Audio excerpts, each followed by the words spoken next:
La situación que se describe se refiere a la influencia de ciertas hormonas en nuestras interacciones sociales y en nuestra capacidad para gestionar el estrés. La hormona en cuestión, comúnmente asociada con el afecto y la empatía, es vital en los momentos de conexión interpersonal, donde mirar a los ojos de alguien puede generar un ambiente de comprensión y aceptación mutua. Por otro lado, se menciona la importancia de distinguir entre un líder y un simple directivo, destacando las cualidades que definen a un verdadero líder: capacidad de comunicación efectiva, optimismo, coherencia y habilidades emocionales para gestionar a los demás. El cortisol, una hormona central en la respuesta al estrés, también es abordado en el fragmento.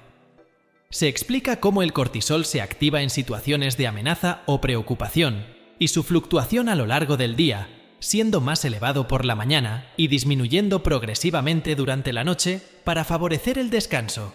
Se resalta la importancia de mantener niveles equilibrados de cortisol para el adecuado funcionamiento del organismo a nivel físico, hormonal, emocional y cognitivo.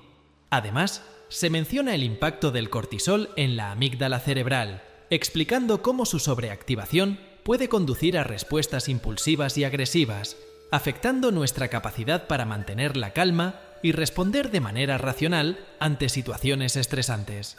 Este fenómeno, conocido como secuestro de la amígdala, describe la pérdida momentánea de control sobre nuestras emociones y acciones, manifestándose en conductas impulsivas y dificultades para salir de un ciclo de pensamientos negativos. Durante un largo periodo, me dediqué a investigar diversos aspectos relacionados con el cortisol, explorando su conexión con la inflamación, la longitud de los telómeros, la ansiedad y su relación con los probióticos. A pesar de las creencias comunes de que no existe una solución farmacéutica directa para reducir los niveles de cortisol, siempre busqué métodos naturales o fisiológicos que pudieran tener un impacto positivo en este sentido. Un evento crucial en mi investigación ocurrió mientras estaba de baja maternal cuidando a mi tercer hijo. En ese momento, recibí una invitación para asistir a la presentación de un nuevo fármaco en Madrid. A pesar de las dificultades logísticas, decidí asistir para mantenerme actualizada en el campo, aprovechando la oportunidad para salir un poco de mi rutina diaria. A pesar de las distracciones y preocupaciones propias de la maternidad, me preparé para el evento con entusiasmo, reconociendo la importancia de mantenerme informada y conectada con el mundo profesional. Aunque mi coche no estaba en las mejores condiciones, confiaba en su fiabilidad para llevarme a mi destino sin contratiempos. En resumen, este episodio destaca la determinación y el compromiso que caracterizan mi enfoque hacia la investigación, incluso en medio de las responsabilidades y desafíos personales que implica la crianza de mis hijos. En una visita al centro de Madrid, estacioné mi coche en el parking subterráneo y me dirigí a una presentación relacionada con un nuevo fármaco. Sin embargo, pronto me di cuenta de que necesitaba regresar a casa para alimentar a mi hijo más pequeño. Al bajar al nivel -3 del estacionamiento, me sentí incómoda al notar que alguien con aspecto sospechoso me seguía de cerca. Al acercarme a mi coche, noté la presencia de 2 vehículos lujosos estacionados cerca. En ese momento, el individuo que me seguía exigió mis pertenencias, pero en lugar de ceder, decidí protegerme cerrando las puertas del coche. El miedo y la ansiedad se apoderaron de mí, manifestándose en síntomas físicos como taquicardia, dificultad para respirar y entumecimiento de las manos. Como experta en el tema, reconocí estos síntomas como una respuesta aguda al estrés, causada por la liberación de cortisol en mi cuerpo. A pesar de la situación angustiosa, mantuve la calma y pude escapar del estacionamiento sin incidentes graves. Al comunicarme con mi esposo después del suceso, ambos experimentamos un susto considerable ante lo ocurrido. Después del incidente en el estacionamiento, traté de aparentar tranquilidad ante mi familia, aunque en realidad me sentía bastante afectada. Al llegar a casa, experimenté malestar físico y emocional, lo que me llevó a reflexionar sobre lo ocurrido. Al recibir el bebé para alimentarlo, mi esposo y la persona que estaba cuidándolo notaron mi estado alterado y me preguntaron qué sucedía. Intenté explicarles lo sucedido en el estacionamiento, pero mi esposo recordó haber hablado conmigo por teléfono poco antes de mi regreso. Este desfase temporal entre la llamada y mi llegada a casa me hizo percatarme de que aún estaba experimentando los efectos del aumento de cortisol en mi cuerpo, el cual tarda aproximadamente 6 horas en volver a niveles normales. Dada mi naturaleza investigadora y mi interés en encontrar soluciones prácticas, comencé a indagar sobre posibles métodos para contrarrestar los efectos del cortisol elevado. Me centré en la oxitocina, una hormona conocida por su papel en el parto y la lactancia, y que tiene la capacidad de reducir los niveles de cortisol en el cuerpo. Durante 2 años me sumergí en estudios sobre la oxitocina y su relación con el estrés, buscando entender cómo esta hormona podía ser utilizada como una herramienta para promover el bienestar emocional y físico. Mi determinación en esta investigación fue impulsada por el deseo de compartir este conocimiento con otros, especialmente con las madres, para que pudieran beneficiarse de los efectos positivos de la oxitocina en la reducción del estrés. Me gusta bromear diciendo que, como no todos podemos estar constantemente abrazándonos, debemos encontrar maneras de estimular la oxitocina, esa hormona que fomenta la empatía y la conexión interpersonal. La oxitocina es conocida como la hormona de los abrazos, ya que promueve la cercanía emocional y la comprensión mutua. Cuando interactuamos con alguien y nos miramos a los ojos sin juzgar, compartiendo sonrisas y gestos de afecto, es la oxitocina la que está en juego, facilitando la creación de vínculos genuinos y significativos. Paul Zak, un neuroeconomista, es uno de los principales investigadores en el campo de la oxitocina. Su libro dedicado a esta hormona me ha intrigado tanto que lo he comprado en 3 ocasiones, encontrando nuevas perspectivas en cada lectura. Me sumergí en estudios científicos y me puse en contacto con investigadores para comprender mejor el impacto de la oxitocina en nuestras relaciones interpersonales. Zak incluso llevaba consigo un kit para medir los niveles de oxitocina en diferentes situaciones. Recuerdo un evento particular en el que unos amigos se casaron y Zak midió sus niveles de oxitocina antes y después de la ceremonia, así como al día siguiente. Estos experimentos reflejan el interés y la importancia que se le concede a la oxitocina en el contexto de las relaciones humanas y el bienestar emocional. La oxitocina es un tema que ha sido ampliamente estudiado por expertos como Andrés, quien destaca la importancia de abrazos prolongados de al menos 8 segundos para reducir los niveles de cortisol y promover el bienestar emocional. Sin embargo, con la llegada de la enfermedad que nos asoló a nivel mundial hace un par de años, muchas de las prácticas que estimulan la oxitocina, como los abrazos y la interacción física, se vieron restringidas debido a las medidas de distanciamiento social y las precauciones sanitarias.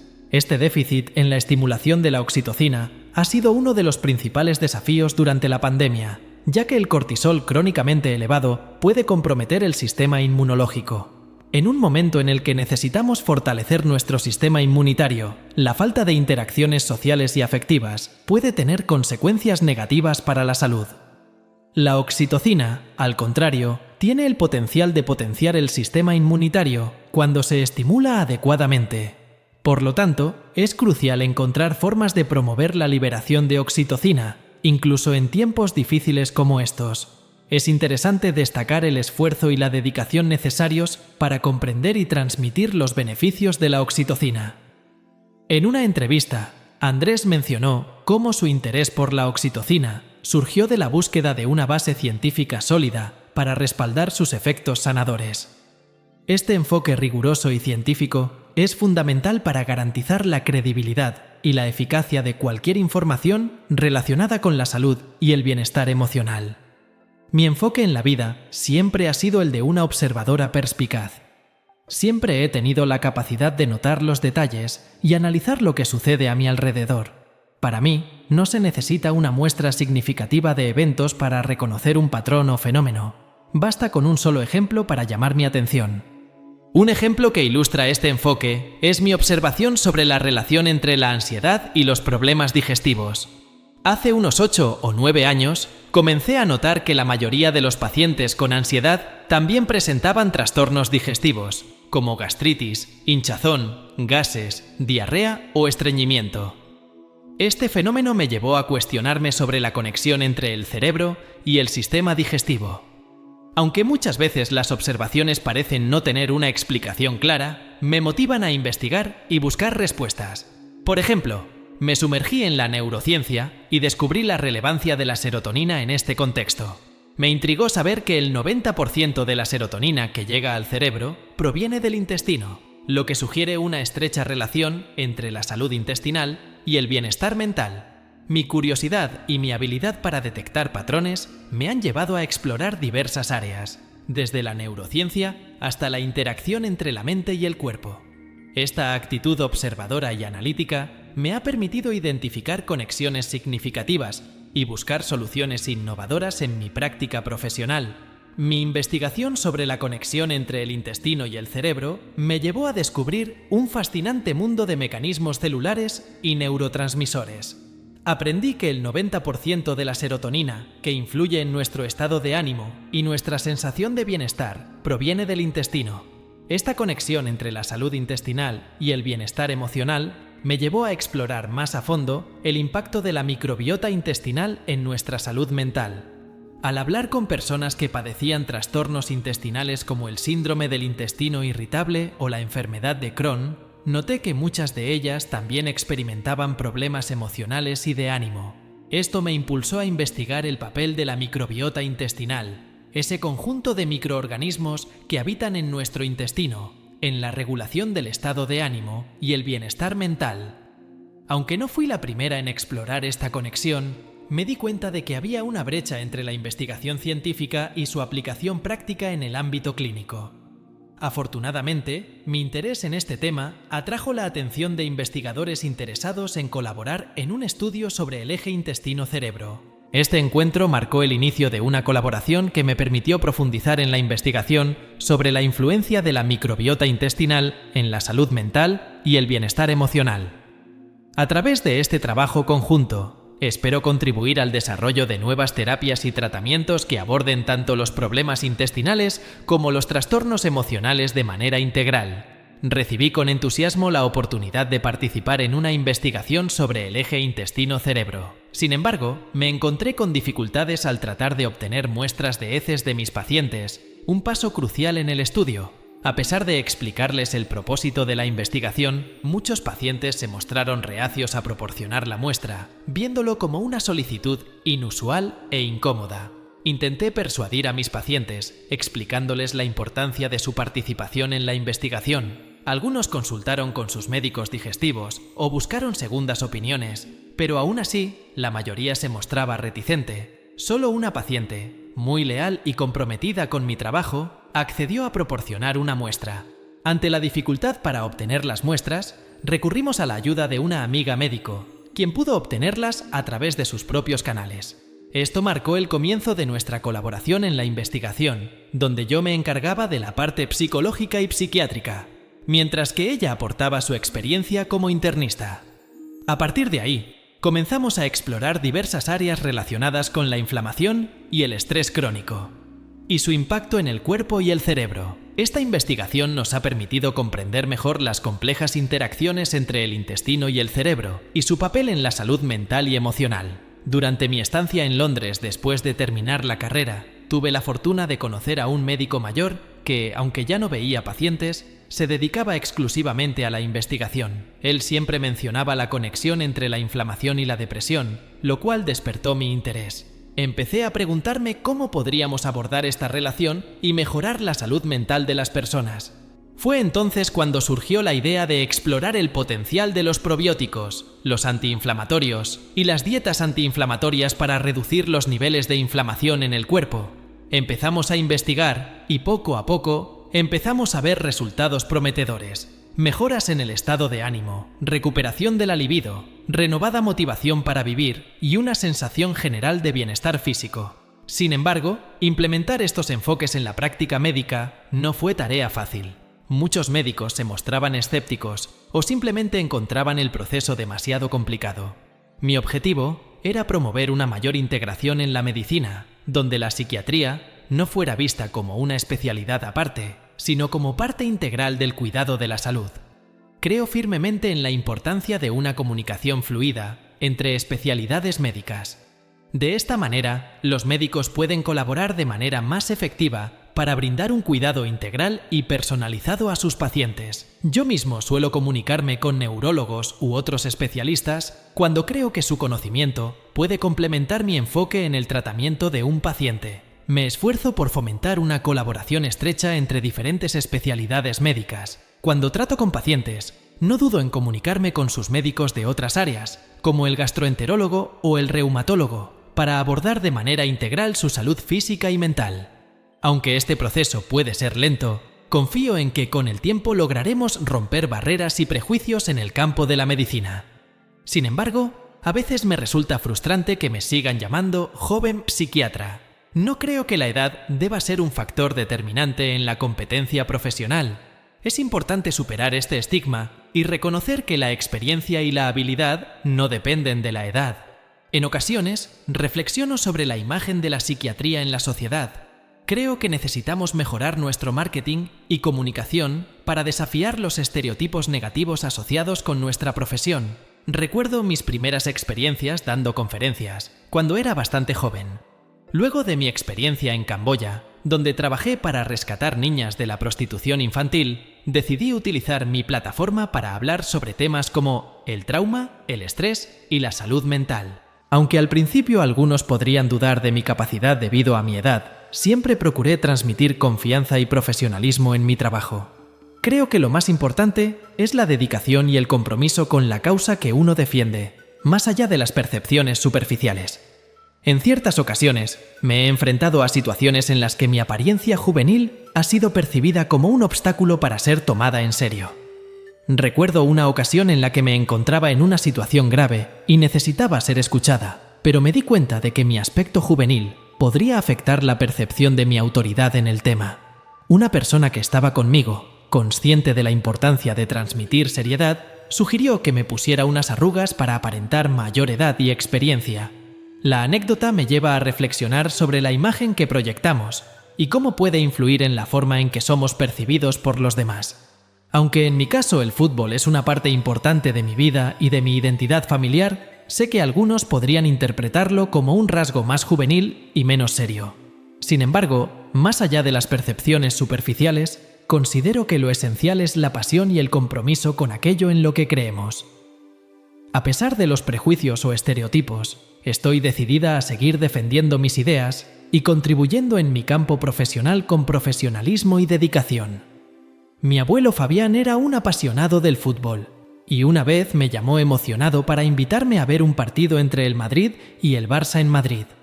Como somos una familia muy futbolera, decidí acompañarlo junto a mi hermana. Sin embargo, al llegar al aeropuerto y tomar el vuelo, nos dimos cuenta de que íbamos en el avión de los aficionados del Madrid.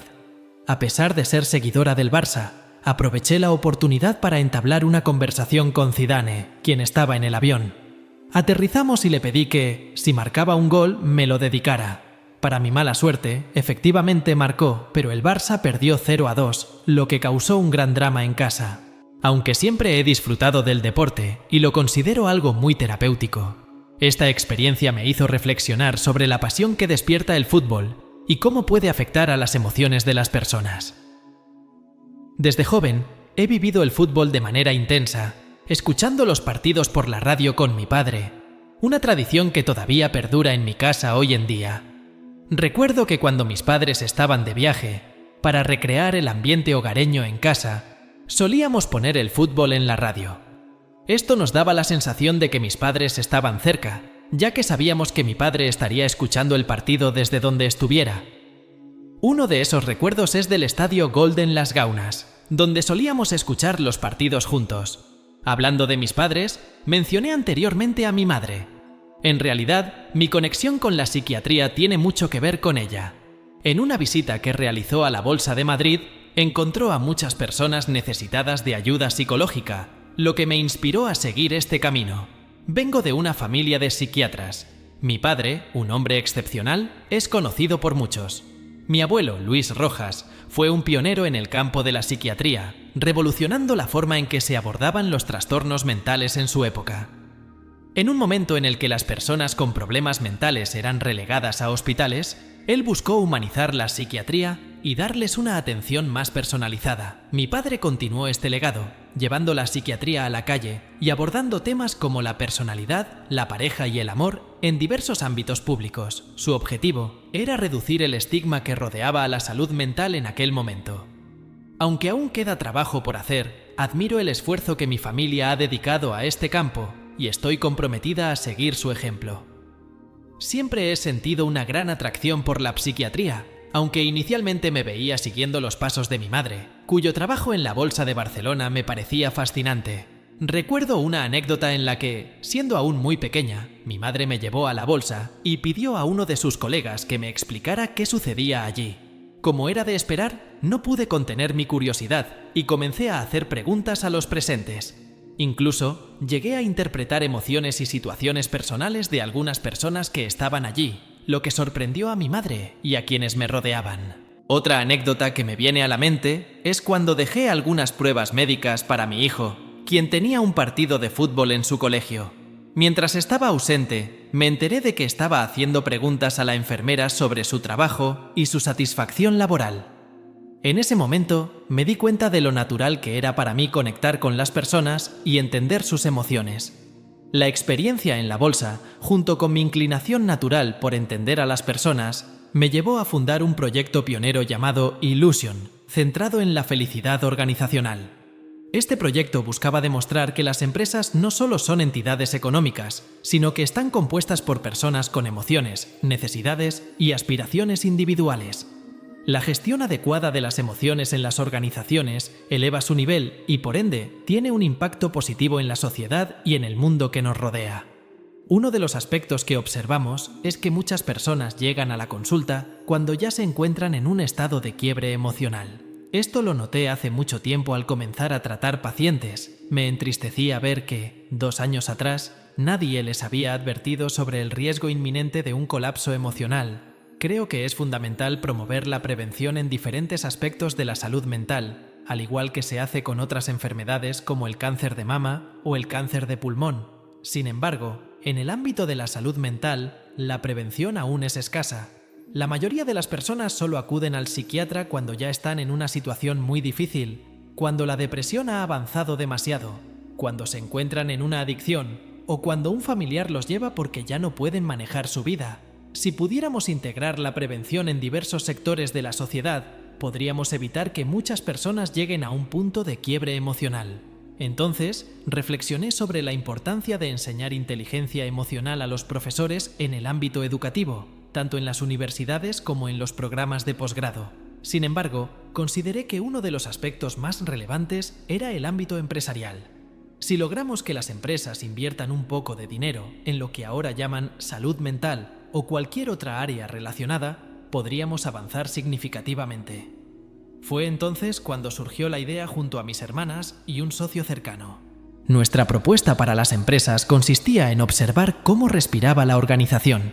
A veces me invitaban a dar conferencias a empresas con cientos de empleados y al finalizar recibía numerosos correos con preguntas y consultas. Por un lado, decidí escribir un libro para brindar ayuda a un mayor número de personas. Por otro lado, surgió la idea de ofrecer a las empresas talleres personalizados. Los empleados podrían asistir a mis conferencias y luego participar en talleres adaptados a sus necesidades individuales. Estos talleres permitirían a los empleados expresar sus inquietudes y recibir orientación sobre cómo abordarlas. Por ejemplo, alguien podría mencionar que es muy obsesivo y rígido en su trabajo, o que le cuesta ser empático. En los talleres podríamos trabajar en estas áreas específicas y encontrar soluciones prácticas. Así que nos planteamos, ¿qué pasaría si ofreciéramos a estas personas la posibilidad de recibir ayuda no porque estén mal, sino como una medida preventiva? ¿Qué sucede si alguien reconoce que no está mal en este momento, pero que puede romperse si sigue con este ritmo de vida? Comenzamos a implementarlo. Mi idea es lograr que en todos los niveles de la sociedad, ya sea profesional, personal, educativo, social o cultural, haya cada vez más formación emocional. Porque cuando sabes gestionar tus emociones, tienes una mejor salud física y psicológica. Además, lideras mejor tu equipo, manejas mejor una clase, ayudas a mejorar el aprendizaje de los estudiantes y contribuyes a que la gente tome más en serio su educación universitaria.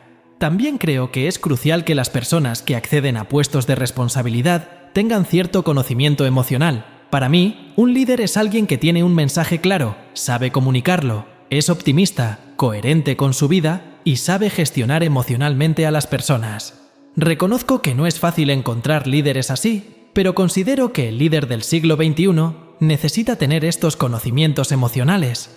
Hubo una ocasión en consulta con un paciente que dirige una empresa y que en un momento dado me dijo: Marian, es que yo no creo en la inteligencia emocional, me parece cosa de débiles. Entonces le dije: bueno, yo respeto totalmente tu opinión, pero no estoy de acuerdo. Me pareció una barbaridad, pero le dije: mira, necesito que salgas un momento de mi despacho porque me acabas de agredir. Él insistió: es que yo no lo entiendo. A mí me parece que en esta vida, cuanto más duro eres con alguien, mejor responde. Y ante la dureza, la rigidez y la exigencia por encima de todo, si tú tienes demasiada empatía. Bueno, claro, es que te estás yendo a un extremo, pero yo estoy hablando de ver que, de frente de ti hay una persona, y eso, simpatía y la empatía, es la capacidad de ponerte en el lugar del otro. Es decir, yo busco ponerme en tu lugar. Yo, Marian Rojas, tengo un defecto, es que soy hipersensible. Yo conté hace poco en una conferencia una anécdota que me sucedió hace poco, para que la gente sepa que soy sensible. Es que tengo que trabajar en ello, porque me emociono con mis pacientes. Por ejemplo, un paciente mío está en un proceso de selección de una empresa y me dice: tengo la entrevista el martes a las 5. Y el martes a las 5 me acuerdo de mi paciente y a las 8, si no me ha escrito, le llamo. Sí, pero ¿por qué lo hago? Porque me importa. Si un paciente mío está en una crisis matrimonial o una crisis de pareja, lo tengo presente. Eso es, me lo llevo, no en el sentido del sufrimiento, sino como acompañamiento. Me gusta que a mi gente le vaya muy bien. Saliendo un día de la consulta, un paciente me comentó que era el aniversario del fallecimiento de su mujer, que había fallecido hacía 2 años de un cáncer, siendo muy joven. Me fui a la consulta caminando por la calle, un poco tristona, o me daba pena. La conocía y era una persona muy buena. Falleció con 30 años, de un tumor de golpe. Había una iglesia abierta, y entró. Había un funeral igual que el suyo, y de repente la homilía sobre el difunto era tan espectacular que me puse a llorar. Entre los sentimientos de unos y otros, y los de al lado, le acompaño en el sentimiento. Bueno, tuve que darle el pésame a toda la familia, porque claro, la gente conocía al fallecido y era una persona excepcional. Digo, cuando uno se conoce es mucho más fácil que sea capaz de gestionar las cosas. Y volviendo a la empatía de la que te hablaba, Andrés, consiste en que yo veo tu cara, veo tus facciones, veo que te estremeces, veo que te emocionas, veo que se te empañan los ojos y entonces te juzgo menos. Te trato mejor. ¿Qué pasa con las redes sociales? Que no ves a nadie. No ves una cara, es un mensaje. Y como no se activa ni las neuronas espejo, ni la empatía, ni la oxitocina, ni el hemisferio derecho, que es todo aquello que nos hace ser emocionales, aparece la rabia, aparecen esas barbaridades. La gente dice unas barbaridades en las redes sociales, porque no hay otra cara delante. En el momento que tú eso lo tienes que decir que la tienes delante, es imposible que te salga eso, porque ves una cara, ves una historia, ves. Es mucho más difícil, a menos que vayas conduciendo por la calle en Madrid. Ahora apunta y te pita el de al lado. Fuera de ese momento, y por eso yo, la mascarilla, me parece que ha hecho, pero entiendo que se tiene que poner ha hecho mucho daño porque no te ves. Entonces, deshumanizas a la gente. La gente va por las calles y no ves esa persona con esos sentimientos y esas emociones, sino que ves a un tipo que te está molestando. Y no puedes pasar. Ves a una madre con un niño que te está entorpeciendo el paso. Esa es una señora mayor que tarda mucho en cruzar la calle y tú estás en el coche. Nos hemos dejado de mirar con la parte afectiva y cuando bloqueamos la parte afectiva perdemos la esencia del ser humano, perdemos esa chispa por vivir. Por eso, quiero que, a pesar de las circunstancias, volvamos a lo humano, a lo real, porque sin hemisferio derecho, sin oxitocina, sin empatía, esto lo echamos a perder. Incluso con las personas que inicialmente generan cierta violencia, no como describes a las personas tóxicas, para no llamarlas tóxicas. Me encanta, dices persona que desencadena su vida de cortisol en su entorno. Pero tengo en la empresa, o tengo una compañera, es una persona que desencadena una subida de sol en mi entorno. Entonces, respetuosísima no con ello. Y al mismo tiempo, dices, con estas personas, incluido tu paciente el del otro día, lo primero, reconciliarte y sobre todo perdón, sobre todo vivir desde la. Es verdad que quiero decir, desde. No se trata de hacer un buenismo global de todos, No se trata de saber que hay personas que nos intoxican de cortisol, eso es la persona tóxica. La que te intoxica es mucho mejor, de cortisol. Hay gente que la vemos en el trabajo y nos intoxica. Y cortisol, hay gente que pensamos en ella y nos intoxica de cortisol. Todos tenemos a alguien. Es decir, te piensas de repente, te llama, ves el WhatsApp y te ha subido. Se te ha subido el cortisol, te ha subido.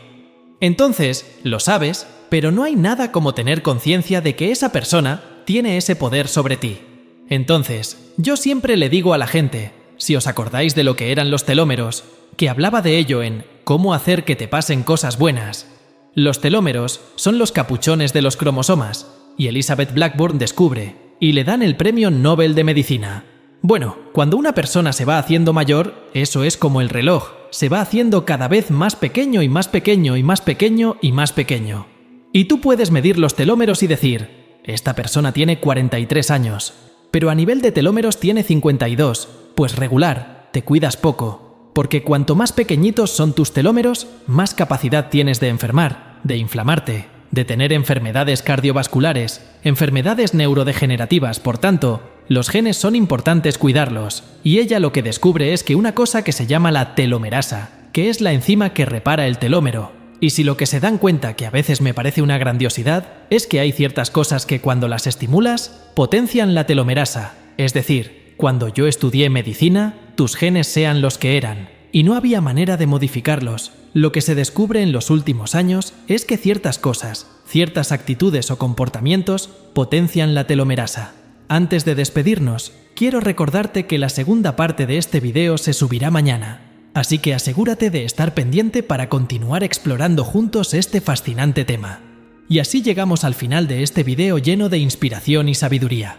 Espero que hayas encontrado valiosa esta información y que te haya motivado a reflexionar sobre tu propio camino. Antes de despedirme, me gustaría recordarte que si disfrutaste este contenido, te invito a suscribirte al canal para no perderte futuros vídeos similares. No olvides darle un like si te ha sido útil y deja un comentario compartiendo tus pensamientos o experiencias. Y lo más importante, quiero pedirte que compartas este video con aquella persona que vino a tu mente mientras lo veías. A veces, el universo nos envía señales y mensajes importantes a través de las personas que nos rodean. Compartir este video podría ser la clave para que esa persona reciba la información que necesita en un momento crucial de su vida. Gracias por ser parte de esta comunidad. Nos vemos en el próximo video. ¡Hasta luego!